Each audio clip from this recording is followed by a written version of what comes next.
తీరా.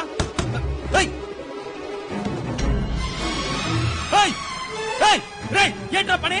అన్నయ్య క్షమించన్నయ్య, నేను చచ్చిపోతానన్నయ్య, నాకు బతకడం ఇష్టం లేదు. వద్దురా చెప్తావే.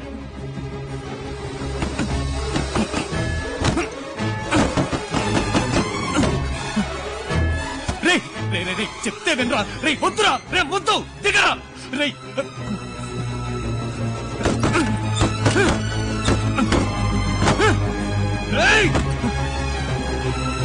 చెప్తే వినరా, చావకూడదురా, వద్దురా. రే అన్నయ్య మాట వినరా. రే వద్దు వద్దు ప్లీజ్ రా. రే నీకు దండం పడతాను రా. దిగరా దిగరా. రే మనిషి డబ్బులు వెతుకుంటే వెళ్ళచ్చు, పనిని వెతుకుంటే వెళ్ళచ్చు, కానీ చావును వెతుకుంటే వెళ్ళకూడదురా. చావే మనల్ని వెతుకుంటే రావాలి. రే వద్దు, నీ కాళ్ళు పట్టుకుంటాను, దిగరా. నేను ఆల్రెడీ చచ్చిపోయాను, ఇది కేవలం శవం అన్నయ్య. ఈ శవం ఇక్కడ ఉండకూడదు, నేను పోతానన్నయ్య. రే రే రే